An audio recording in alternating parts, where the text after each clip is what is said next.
What is up, guys, and welcome back to a brand new video. Once again, we are back with F1 2019 career mode. This is the Canadian Grand Prix. As a reminder, please check out the previous episodes if you haven't seen them already. Development is going well. We've got some major upgrades in the pipeline. Looking at the French Grand Prix for some big upgrades, so look for a big turnaround in performance at that race. But before we get into things, I want to say a massive shout out to you guys for just the awesome support you guys have given me over the last few days, and particularly yesterday. Yesterday was by far my biggest day on YouTube. Gained nearly like 3,000 subscribers, and all because I guess I just reminded you guys to subscribe. So if you haven't already, please subscribe to make sure that you can keep seeing these F1 2019 videos, because sometimes they may not pop up in your recommended. YouTube is a bit funny sometimes like that. But anyway, let's get into this video. Canadian Grand Prix. Struggled for pace a little bit in practice. Actually couldn't beat the qualifying pace program. And for those wondering, we're on 107% difficulty, and we're going to leave it there for a while. So there's that. Anyway, let's go to quali. Hello and welcome from the Circuit Gilles Villeneuve, home to the Canadian Grand Prix, for today's qualifying session. So this will be an interesting weekend. This is a track I tend to do well at, and sometimes you can get away with some corner cuts, but ever since strict corner cutting rules came into the F1 games, it's not quite been that way, and in many ways it can actually work against you, because it's so easy to corner cut around this circuit that you can easily get done for penalties. I say that as I cheese the middle sector chicane. Got a terrible, horrible. Couldn't settle for either word. I had to go for a hybrid of the two. It was a horrible run through there. Charles Leclerc just danced around me like I wasn't even there, and he's gonna go on to set a pretty beastly lap time. Don't know what the time was, but I think he's right up there with the Mercedes. We did a 10.6. I think this weekend we need to be close to the 9s, I reckon, in order to be challenging for Q3 in this session. But we're following Charles Leclerc here. He's actually on a cooldown lap, and he was still like pulling away from us, or maintaining a good lap time, I'd say, right up until the third sector where we got a massive tow, and he pulls into the pit lane, and there we go. We were pushing 110% while Charles Leclerc in the Ferrari was just calmly driving back to the pit lane, and that was able to get us our best time of the weekend. That's just how fast the top teams are in this game. It's absolutely ridiculous. We've got a lot of work to do, and what I've noticed so far in terms of trends of the AI's development path is they've been keeping pace with me. So I need to maximize every weekend. I haven't been passing the team goals yet, so that is something that has been letting me down. So there is room for me to improve, but even still, I've been on maximum attack with the development upgrades, but it's still not been enough to really outpace the AI. So it's encouraging signs so far in the early stages of career mode. But Q1, it looks like we might just about get out. I say that. I did get into P14, but we're about to scroll down and see if we have made it. And yes, we have. Only by the skin of our teeth. 15th place. We're in by 700ths of a second over George Russell. Bloody hell, those Williams really do need to be nerfed, because in real life they come nowhere near close to even looking like getting out of Q1. But anyway, we only have one fresh set of soft compound tires for this session. I used two new sets in Q1 just to get out of that session. So I did my banker lap on a used set, which were far from ideal. When you do like a lap or two on softs, the delta, when you go to put them back on versus a new set of softs, is like a second slower. So yeah, you don't want to be recycling tires in qualifying, that's for sure. You know, trying to look after the environment is not good for looking after your lap time. I've noticed that already, but we've got the new set on, and this is our only chance to shine here at the end of this. Oh, it's the midpoint of the session. There's actually meant to be rain towards the end of this session, so that might make Q3 interesting for us.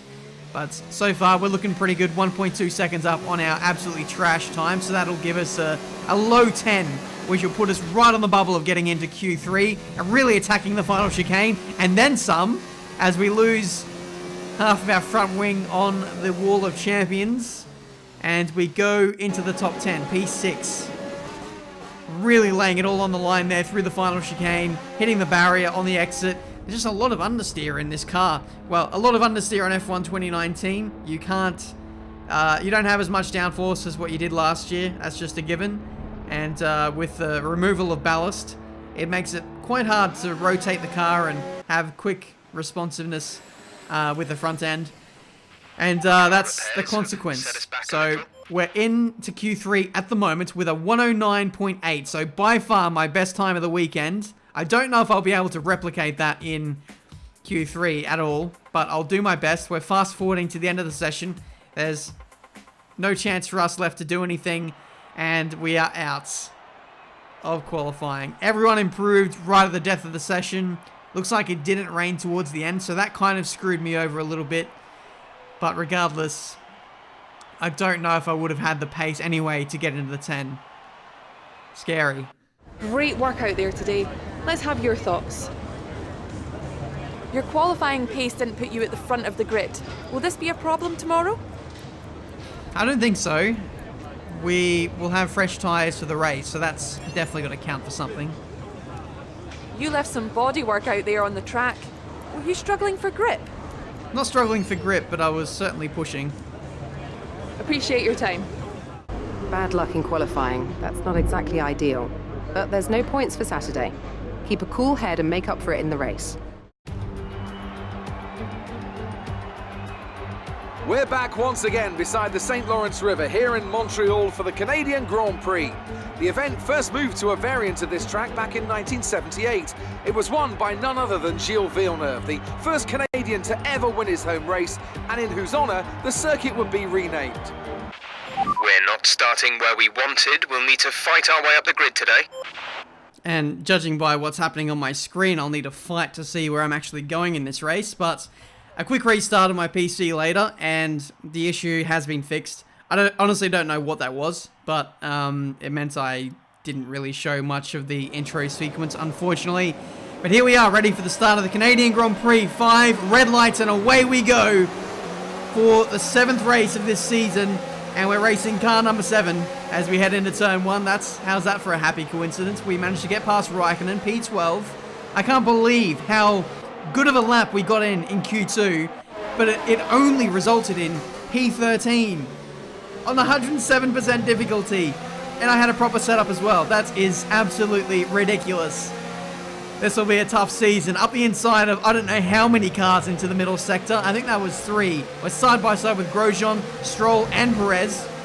And Grosjean manages to nick the place back as we run almost side by side into the middle sector chicane around the outside.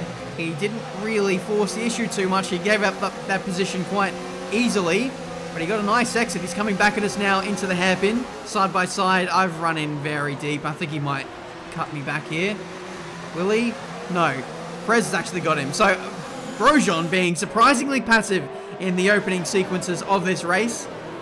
Is this a replay or is it not? No, it's the next lap. This is Grosjean, I think, coming back. No, he's not. He's out of this race. So that might explain why he was a little bit passive.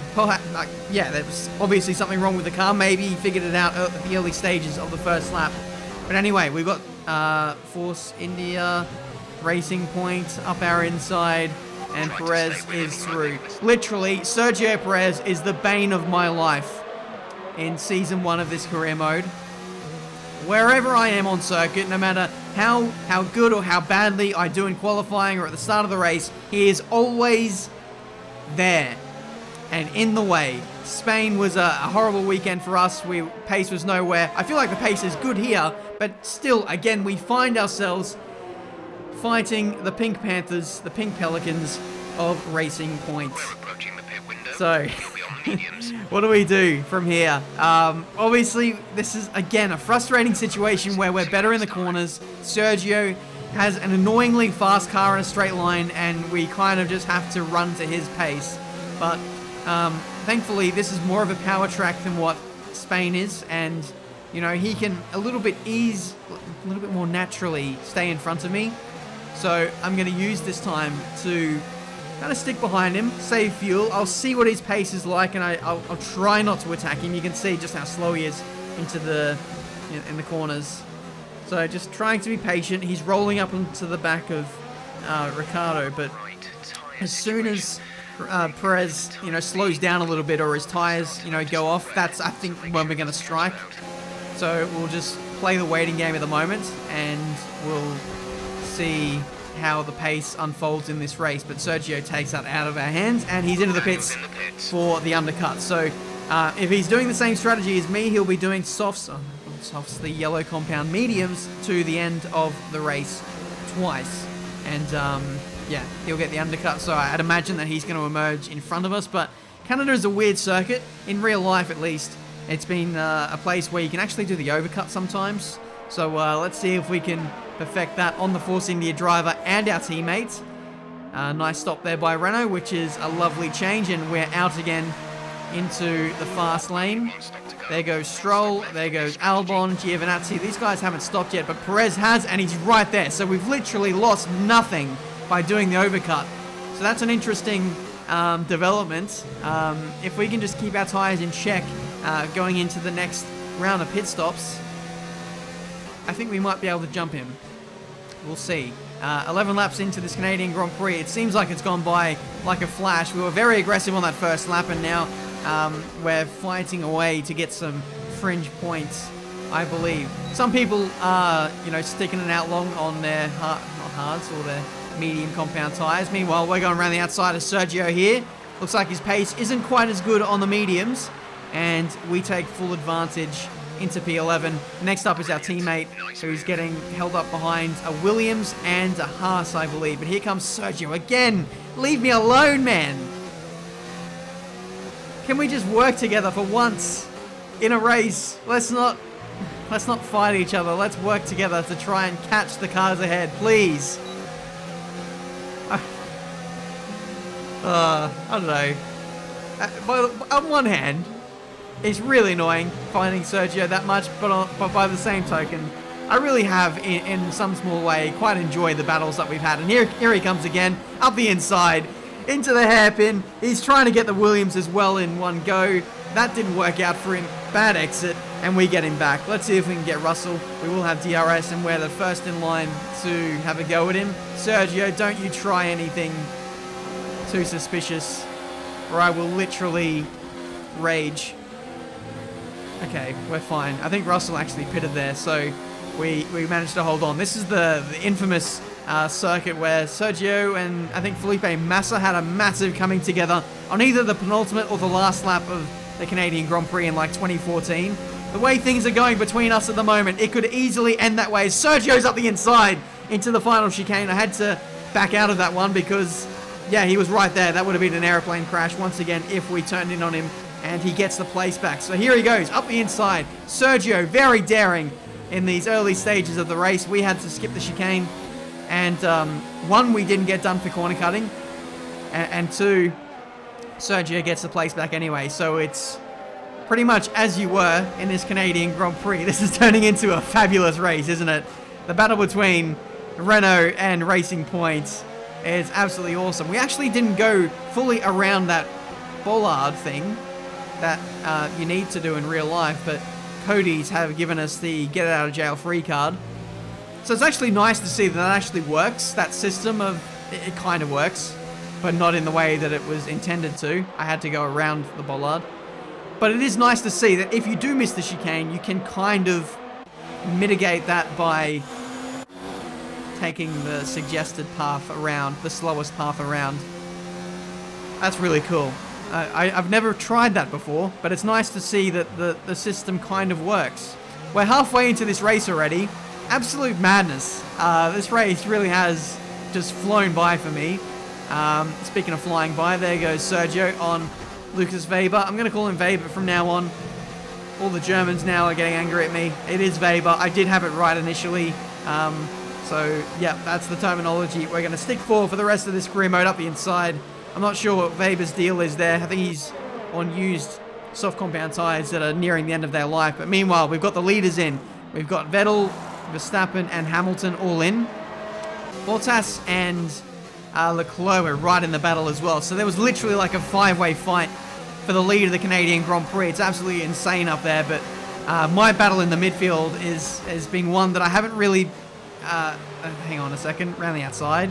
I think a Ferrari is on my left-hand side, but I didn't realize it at the time. He's right there. I was getting massive amounts of understeer. I was putting the tyres under massive amounts of stress, and Vettel gets us around the outside.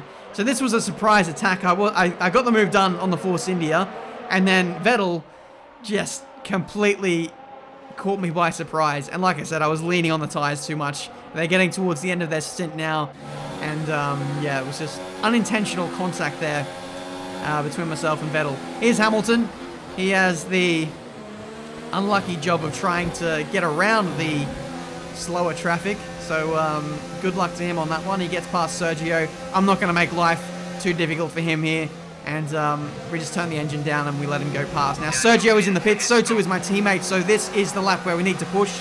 And thankfully I have the slipstream of Hamilton to tow me along on this in-lap. So hopefully this could be the march towards the pit lane that we need to get in front of Sergio Perez. I've got 2 Red Bulls behind me all of a sudden. Where have they come from? Butler's come out of the pit lane, and Max Verstappen was just right there, apparently. This race has been absolutely nuts. Just the intensity, the close racing with the AI has been second to none compared to other races I've had so far. I'm understeering into the path of Butler, who's trying to overtake me around the outside here. He gets the move done, and now I'd imagine that Max Verstappen is lining up a pot shot at me too.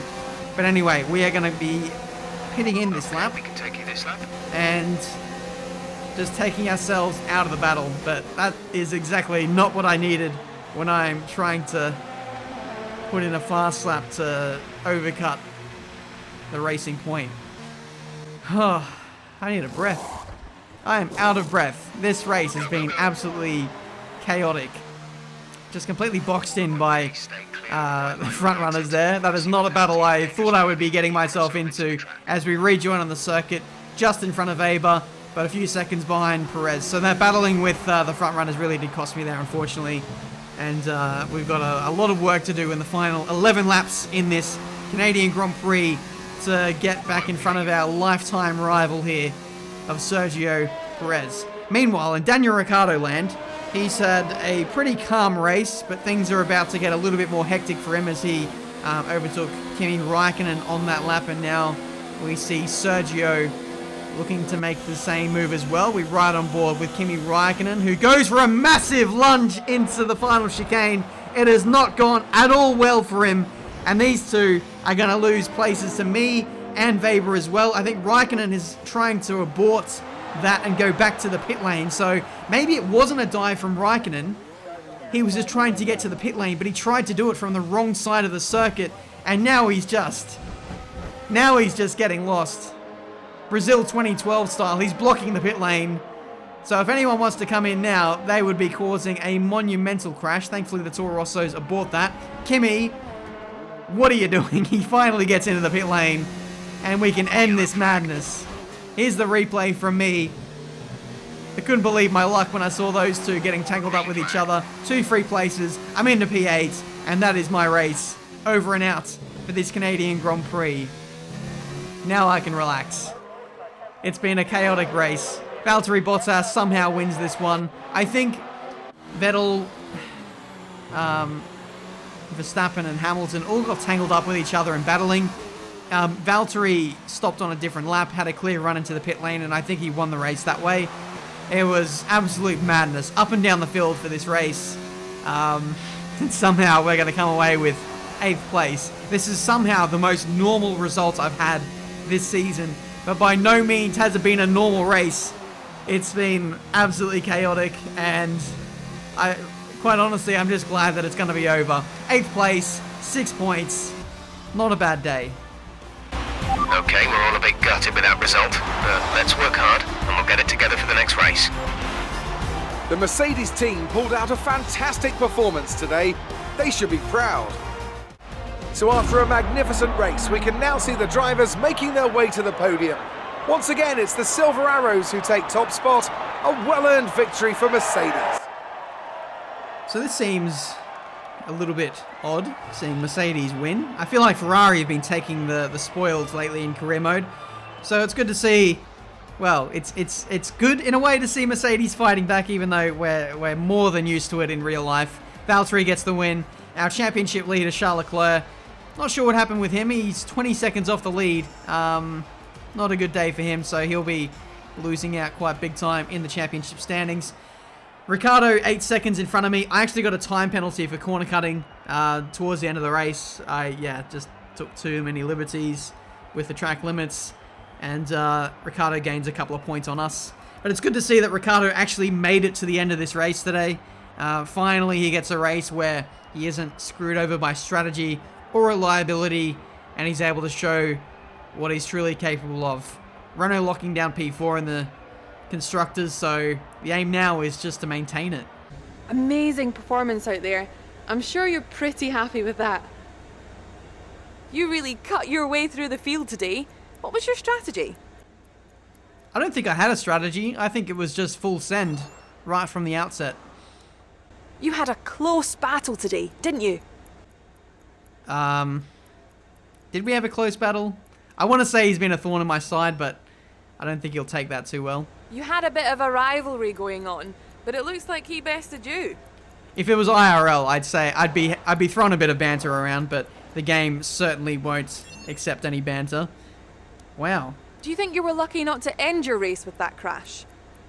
Renault are unhappy, saying that Ricciardo's car was faster. Are they alright? Great. Well, that's everything.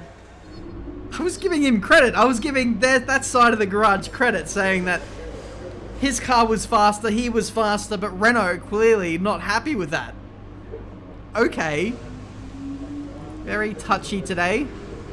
They obviously didn't wake up on the right side of the bed today, did they? Neither did this game either. It thinks that I got a podium in the rivalry breakdown, so that is interesting. A few glitches in this one. I think F1 2019 was just having a bad day today with the Raikkonen excursion, with the pit lane, the glitches with the graphics of the starting sequence on the grid, and then there with the responses and the reaction from Renault. But yeah, that has been this video for today, guys. I think I need to lie down. That was quite an intense Grand Prix. I think I need to give my voice a bit of a rest as well. I felt like I was shouting for like 90% of this video. So if you enjoyed it, make sure you leave a like, subscribe to the channel if you're new, to see plenty more racing game content. As ever, Devin Butler being quite controversial in the interview press pen, so living up to his reputation there, I suppose. Development-wise, we're going to go for another power upgrade. We certainly need one. We're getting to some tracks now where we need the extra performance boost in a straight line to really keep bloody Sergio Perez away from overtaking me. So hopefully that can make a difference and we can flat back a little easier in the midfield in these races. But I gotta say, I'm absolutely loving career mode. Hopefully you guys are too. We're off to the French Grand Prix next, and we will certainly need the straight line performance there. So join me then for the next race. Hopefully it'll be out tomorrow. Until then, thanks for watching, and I'll see you next time.